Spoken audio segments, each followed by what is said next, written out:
Ito yun ang nangyari. Ang nangyari kay VP Sara Duterte, hindi naman yung unity team yun. It's not unity. It's really more on ginamit si VP Sara Duterte for their own benefit para mapupwesto sa mga posisyon. Alam nyo, kakaiba ho ang binitawang salita ni VP Sara Duterte kanina. Ipapakita ko sa inyo, napaka-importante nito. Alam mo, may pitik siya dito. Sobra yung pitik niya dito, baka hindi nyo napansin. Pero ito sinabi niya. Pakinggan niyo ito Mga minamahal kong kababayan, ako ay lubos na nagpapasalamat sa inyong walang patid na suporta sa opisina ng Vice Presidente at sa gagawaran ng edukasyon. Ang inyong matatag na paniniwala sa kahalagahan ng aking trabaho at sa positibong pagbabago na aking maiaambag sa pag-udlad ng ating bansa ay siyang nagbibigay lakas at inspirasyon sa akin upang magpatuloy sa pagserbisyo sa ating bayan. Maraming salamat sa mga gumawa ng Green Ribbons bilang pagpapahayag ng suporta sa akin.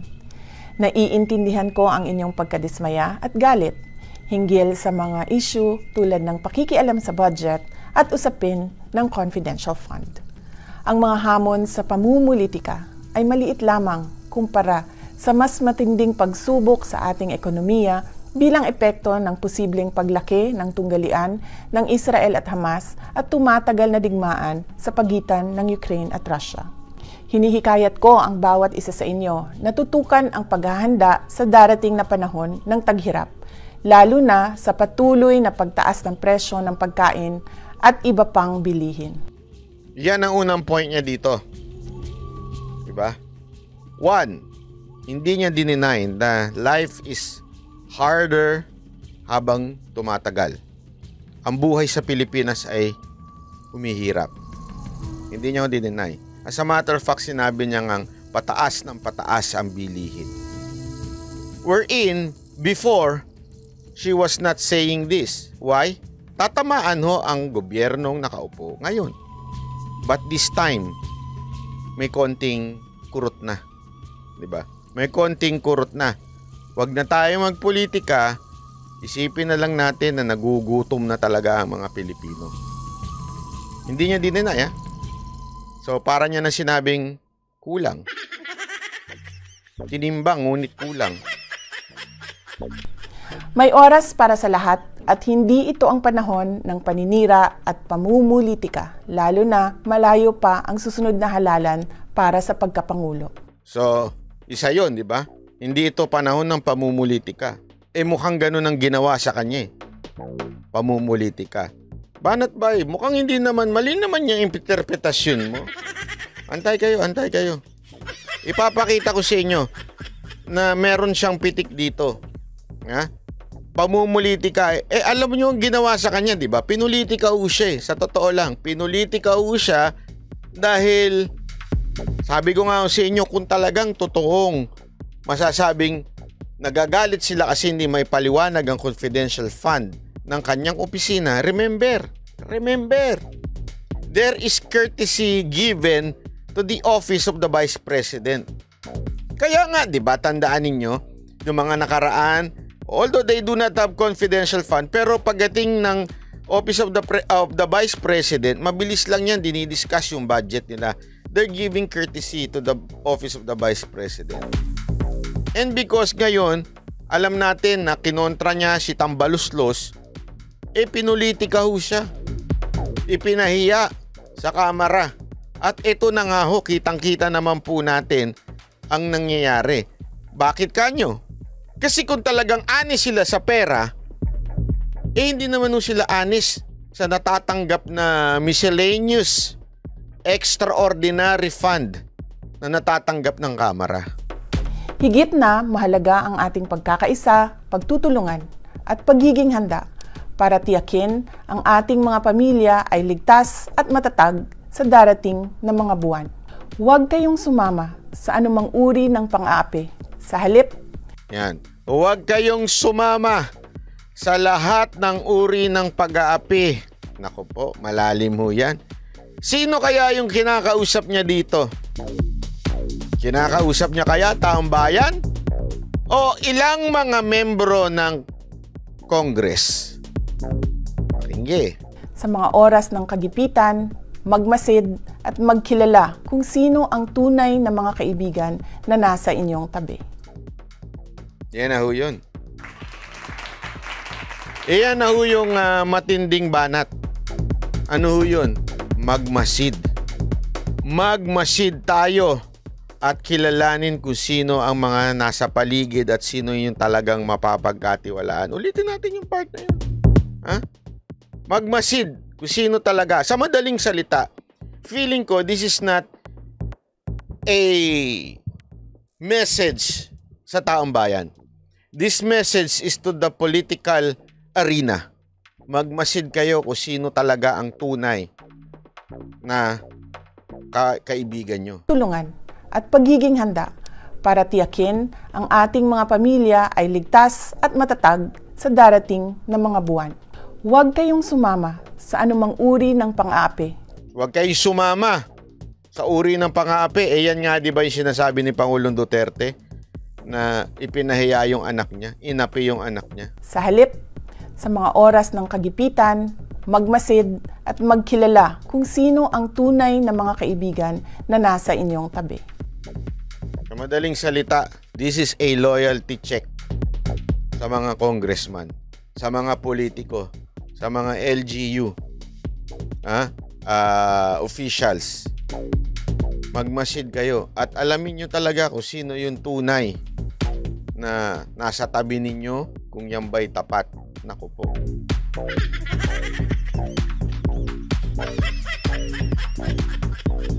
Tandaan ninyo, minsan lang magsalita itong si VP Sara Duterte. Pag ito nagsalita at bumitaw ng Delsen, maraming salamat po. Sa mga nakakaalala, thank you very much. Hindi, totoo. Ito, walang, magmasid. Ibig sabihin, huwag tatanga-tanga sa pagbobot, sa pagbot. Oo, alam mo, pag sinabi mong magmasid kayo, ibig sabihin, sige nga pag sinabihan kayo ng, magbantay kayo, pagmasdan ninyo. Ano ibig sabihin nun? May ahas. May dyan, merong, una-una merong hudas, ika nga. Pag sinabi mong magmasid kayo, sabihin, inyo, tingnan talaga ninyo kung baka yung mga katabi nyo dyan. Loyalty check to.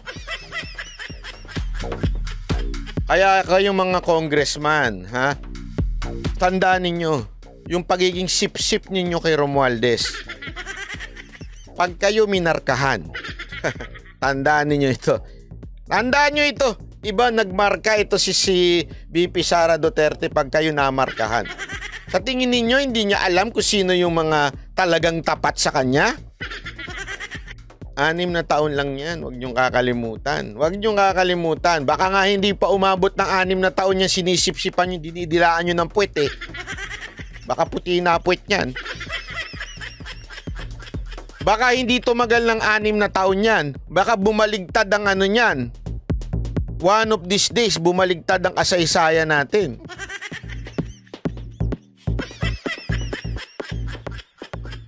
Huwag kayong parang tornado lang yan, mekos-mekos lang yan, mga insan. Ikot-ikot lang yan. Adrian RC, shoutout ba naman, nawala pagod ko habang ikinig siya habang naglolon mo.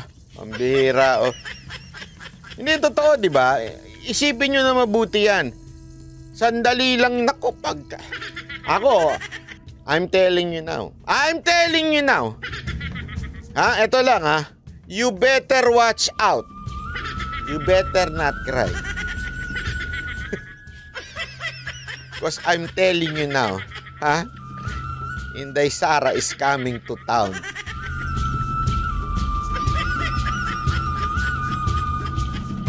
Hindi ako sabi nito ni Lance, curious lang ako, nababasa mo bang baka magkaroon ng civil war pag hindi. Wala. Ako ito. Honestly, sabi naman paulit-ulit ni Pangulong Duterte, ayaw niya ng kudita, ayaw niya ng And knowing Mr. President, he always abide by the law. Okay? But, it is in the law that if hindi na masaya ang mga congressman, ay pwede nilang patalsikin ng Speaker of the House.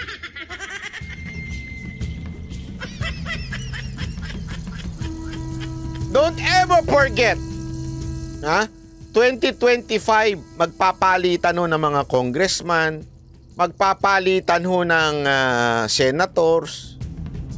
Maaari ho magkaiba-iba, magbabalasa ho yan eh. Kaya you better watch out. Better not cry. Antayin ninyo. Lahat ng bagay sa mundo ay may kanya-kanyang panahon. Naku po. Lahat ng bagay sa mundo ay may kanya-kanyang panahon. Naku, malalim to. Para mo na rin sinabing, tandaan sa mundo na ito, meron ding katapusan. Malalim ito, Brad. Hindi yung bitaw ni BP Sara dito, malalim ito. May panahon ng kapanganakan at kamatayan. Naku po. Panahon ng pagtatanim at pag-aani. Naka!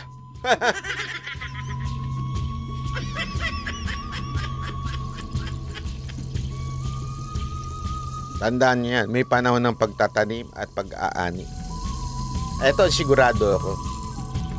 Ang mga Duterte, si Senator Bongo, si Vice President Sara Duterte, si former President Rodrigo Duterte, kung tanim at tanim lang para sa mga local officials and mga mambabata. Sigurado ko marami lang ang madadaldal dyan na mga congressman. Actually, pansinin nyo sino lang ba yung mga madadaldal na congressman dyan? Actually, isa lang ang nakita ko pa ngayon Tapos etong si, yung Secretary General. Pansinin nyo yung Secretary General ng Congress, Madam Delsen, salamat po. Yung Secretary ng General ng House of Representatives, kailan nyo lang nakita yan? Sa totoo lang. Hindi ba? Kailan nyo lang nakita yan? Ngayon lang yung pagkakataon na yan Di ba? Ngayong pagkakataon lang na yan, nakita yan. Bakit? Mukhang nagtatago yung mga congressman. Mukhang binabalansin nila, sandali, kakampi ba kami kay Tambaluslos o kay BP Sara Duterte? Yan totoo Panahon ng pagsugod at paghilom. Naku, panahon ng pagsugod at paghilom.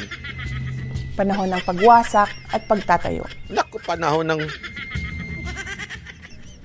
ng pagluha at pagtawa. Panahon ng pagluluksa at pagsayaw. Panahon ng pagkalat at pagtipon ng mga bato. Panahon ng yakap at panahon ng pag-iwas sa pagyakap. Naku, patay tayo. Panahon ng paghanap at pagtigil sa paghahanap. Panahon ng pag-iingat at pagtatapon. Panahon ng pagpunit at pagtahi. Panahon ng katahimikan at panahon ng pagsasalita. Panahon ng pagmamahal at pagkapuot, panahon ng digmaan at panahon ng kapayapaan. Sa bawat yugto ng ating buhay, mahalaga na piliin natin ang kabutihan, pagkakaunawaan at pagkakaisa. Sa bawat panahon, maging matatag tayo sa pagharap sa hamon at maging handa sa pagtanggap ng pagbabago. Ang mensahe ko na ito ay naglalaman ng mga salita mula sa aklat ng Ecclesiastes na nagpapakita ng mahalagang mensahe tungkol sa mga panahon ng buhay at kung paano tayo dapat kumilos at mag-isip sa bawat isa sa mga ito. Magtulungan tayo para sa kapakanan ng ating bansa. Maraming salamat sa inyong patuloy na suporta at tiwala. Mga kababayan, patuloy tayo maging matatag sa pagtaguyod ng isang bansang makabata at mga batang makabansa. Ang lahat para sa Diyos, sa bayan, at sa pamilyang Pilipino. Syukran. Syukran, Jasilan. Eto lang masasabi ko lang sa inyo. Parang ganito to Simpleng-simple. If Vice President Sara Duterte doesn't care or have nothing to say at all, he won't say anything at all. As simple as that. Knowing the action of the Vice President sa mga recent pangyayari. Si VP Sara Duterte, hindi ho yan yung mahilig magsalita, dumaldal. In other words, siya yung tipo ng taong shut up. Nagsa-shut up po siya pagka hindi naman kakailanganin magsalita. Ganun ho siya eh. Diba? Magkaiba ho sila ni PRRD. Si PRRD, pagka merong bumanat, banat din yan. Si VP Sara hindi. Malalim, hindi naman sinasabi ko hindi malalim si Pangulong Duterte Pero si VP Sara, pagka tahimik lang yan. Pag wala naman siyang gustong ipakalat na mensahe, tatahimik lang yan. As a matter of fact, ang bibitawan nga lang yan ay yung suporta sa gobyerno. Suporta kay Pangulong Marcos. Pero pag siya nagsalita na, malalim ang ibig sabihin nun. Sabi nga niya, sa madaling salita, lahat ng bagay may oras. Ngayon, ang oras ng pagmamasid. Observe. Ano yung ino-observe niya? Ang minamasid niya kung sino talaga ang kanya, sino talaga ang kakampi niya, at sino ang gumamit lang sa kanya. Vice President Sara Duterte, you listen to me very carefully. Your Honor and Honorable Vice President, kami pong mga tunay na Duterte supporter na nanatiling nasa likod ng iyong ama mula simula hanggang ngayon, hanggang kaduluduluhan. Kahit po kayo ay tila napansin naming pumunta sa kabila kay Pangulong Marcos, hindi namin binitawan ang inyong ama dahil naniwala kami sa sinabi ng inyong ama.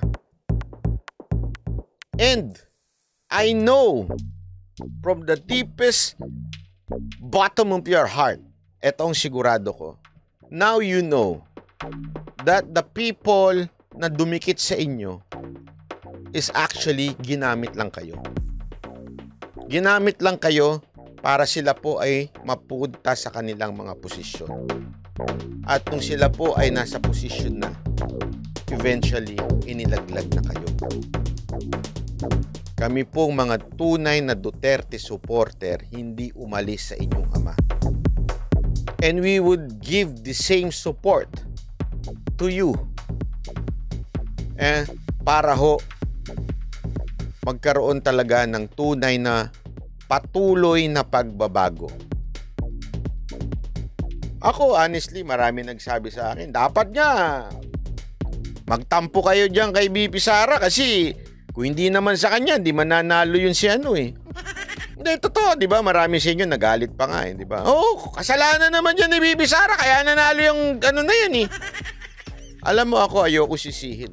Kasi, alam nyo, malalim Politics is so deep na ayoko maging judgmental sa kahit sino man as much as possible.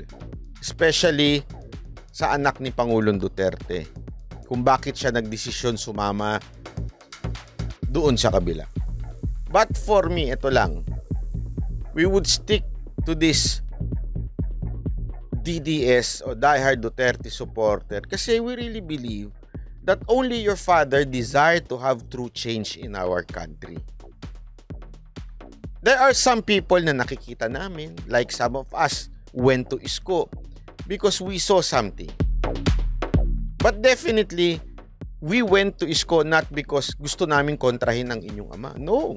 As a matter of fact, alam nyo naman po siguro yun. Nung una talaga, there was a move na magkaroon ng tambalang ISKCO at saka Senator Bongo. Until they waited, nung tumakbo ka, they give way. Si Senator Bongo give way sa inyo. And everyone respected yung mama dahil even meron na siyang opportunity. I was there. Madam, I was there. I was there when your father, is telling Senator Bongo to run for president. I was there. I personally witnessed that twice. One in Malacanang, one in another place. And Senator Bongo was hesitant. Ayaw niya na tumakbong presidente at that time. Ayaw niya. And your father was convincing Senator Bongo in front of me and in front of some politicians. And I was there. And kami, kung ano sabihin ng inyong ama, totodo kami dun. Kung ano desisyon ni Pangulong Duterte, totodo kami dun. As a matter of fact, some of us waited if Mr. President would declare support to Marcos. Malamang na kay Marcos ako. Because I trust the wisdom of your father. That's how I trust the wisdom of your father. I might.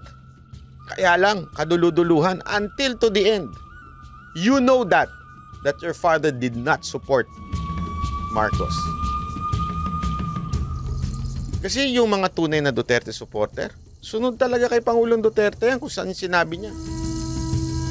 Pero hindi talaga eh. And now, I think you realize kung sino talaga ang tunay mong mga kaibigan. I think you know now kung sino talaga ang loyal na Duterte supporter. Not those na ginamit ka so that mabalik sila sa posisyon and magkaroon sila ng posisyon. Ma'am, marami dyan hindi kumontra kay Marcos dahil nandiyan ka. And alam nilang nandiyan ka, eventually makikinabang sila at magkakaroon sila ng posisyon pag nanalo si Marcos. Honestly, we have a choice. Me, Mocha, have a choice to just join the Marcos team. Why not? Most of the vloggers went there. Most of the DDS vlogger. If we want position, if we want ng balik sa amin na maganda, si Mocha, maaari doon, no? Ako, ano mangyayari sa akin? Dadami followers ko. Daming tanga eh. Daming tanso eh. Yun ngang walang kwentang vlogger. Sinundan eh. Di sana nandun na rin kami lahat para dumami mga followers ko. Kaya lang hindi, ma'am eh. Because we are loyal to your father. Because we believe sa inyong ama. Sa wisdom ng inyong ama. And now, I think you realize that. And totoo, I think now you realize that na tama ang inyong father. Now you are being used.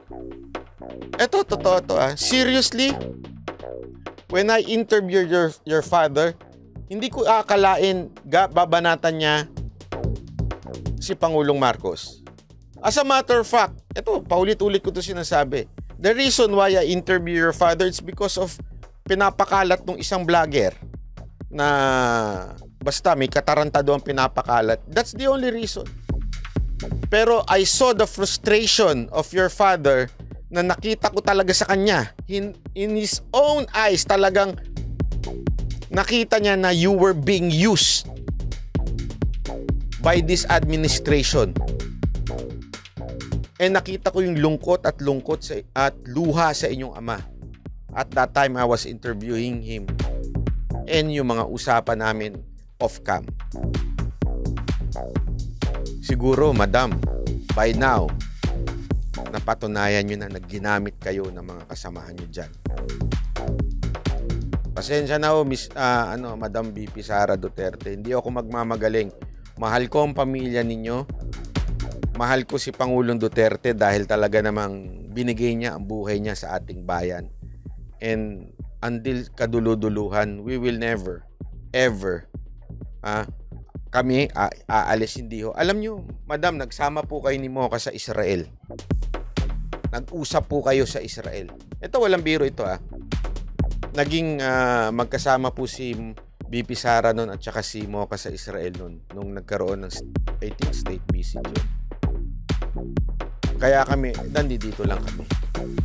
And this channel, ilabas natin ng katotohanan. Alam ng father niyo yan. Yun lang po. Salamat po. Bye-bye.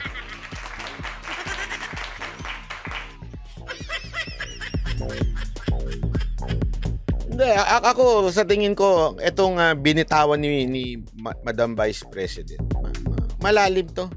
Hindi magsasalita ng ganito to ng hindi may... Kaya kayo mga congressman, mamili na kayo. Marami kasi dyan, eto walang biro, maraming congressman dyan, kung saan sila makikinabang. Pera-pera yan, Brad. Maniwala kayo sa akin. Huwag kayo maniwala sa mga congressman na yan na there for their country. Katarantaduhan yan. Ako, naghahanap lang ako ng paraan, ha. Antay kayo. Naghahanap ako ng paraan kung paano ako makakakuha ng resibo diyan sa loob ng Congress. Meron lang tayong inaantay na paraan. Kasi talagang binibigyan sila ng pamunuan dyan. Ng mga gastos. Ito, panggastos. Ang gagawin mo lang, pipirma ka lang. May pera ka na. Huwag nyo nga kaming ululin kayo mga congressman. Natarantado nyo naman kami.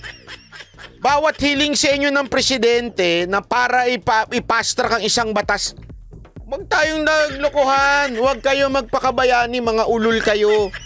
Alam kong karakas ninyo. Si Pangulong Duterte alam ang karakas kahit Kaya nga si Spokes nagsalita naging congressman din yan Alam niyang kalakaran dyan. Hindi kayo gagalaw ng walang pera. Huwag tayong maglokohan. Pera-pera lang kayo. Wala isasabihin ninyo para sa bayan. Ulul nyo, utot nyo. Lokohin nyo sarili ninyo. Ang galing ninyo magloko. Sasabihin ninyo, gagalaw kayo para sa bayan. Putang inang yan, gago. Sorry walang biro. Hindi ako... Mga kababayan, totoo ito. Maniwala kayo sa akin. Yung mga yan, hindi gagalaw ng walang pera. Hindi gumagalaw ang mga congressman.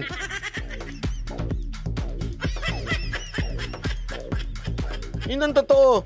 Kaya yung pagiging bayani ng mga...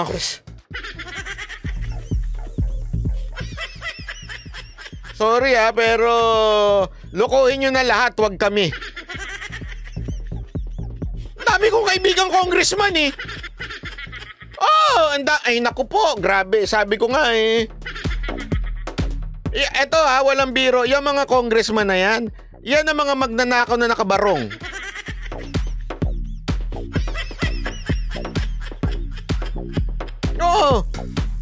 Akala nyo magnanakaw yung nandun sa kalsada? Hindi, yung mga nakabarong na yan. Yan ang talagang umuubos ng pera ng taong bayan, yung mga nakabarong na yan. Akala ninyo, bait-baitan. Meron mga matitino dyan pero bilang.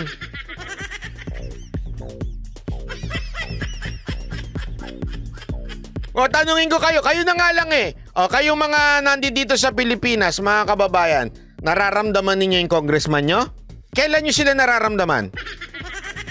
Pagkampanya, tama, mali. Pero ngayon, sige nga, hindi kampanya ngayon, kalagitnaan. Nakikita nyo sila? May proyekto ba sila? Tanong kayo sumagot. Sige. Mia Poche, kasama kami sa laban na ito. Mapababa sila. New subscriber in Tokyo. Hello, Madam Pia. Sama-sama tayo sa Tokyo. Ito walang biro ito Di ba nagagalit tayo sa mga scammer na vlogger? Mas maraming scammer dyan sa kamera. Nandyan isa ka nakakita na institutionalized corruption. Nasa kamera. Paano? Hindi nila responsibilidad ipaliwanag sa inyo kung magkano ginagastos ng opisina nila. Isipin nyo mabuti yun Saan ka nakakita ng departamento o ahensya ng gobyerno pag binigyan sila ng pera, hindi sila kailangan magpaliwanag kung saan nila dinala yung pera? Yan ang institutional corruption. Talagang institusyon na legal corruption.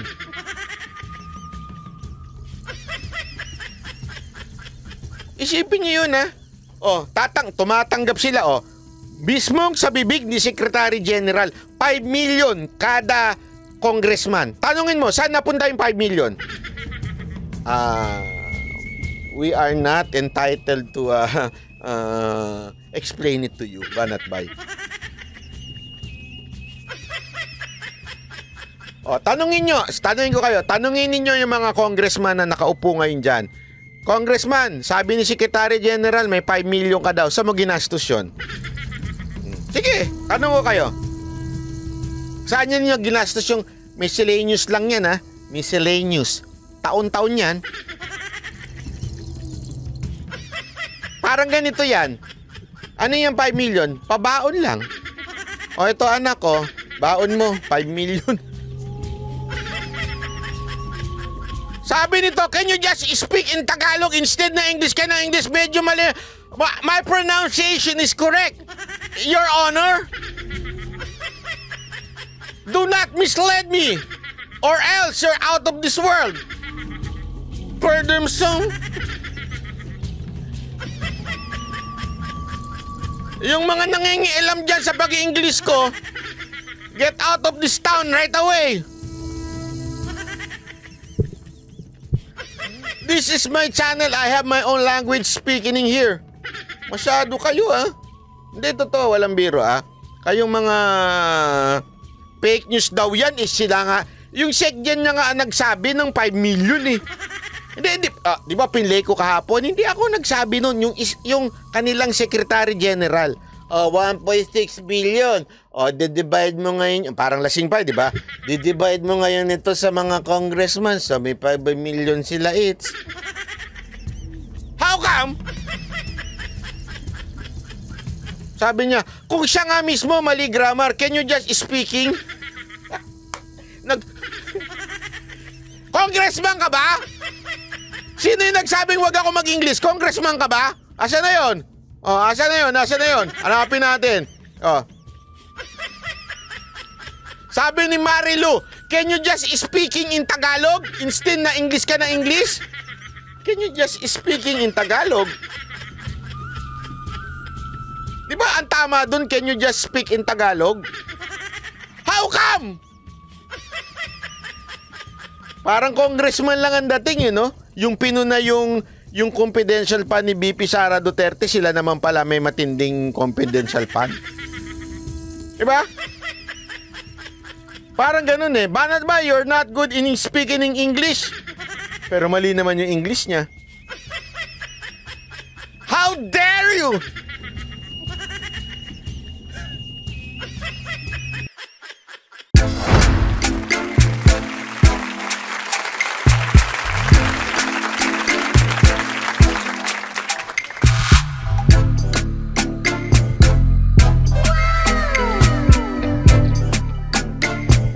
Performance will start momentarily.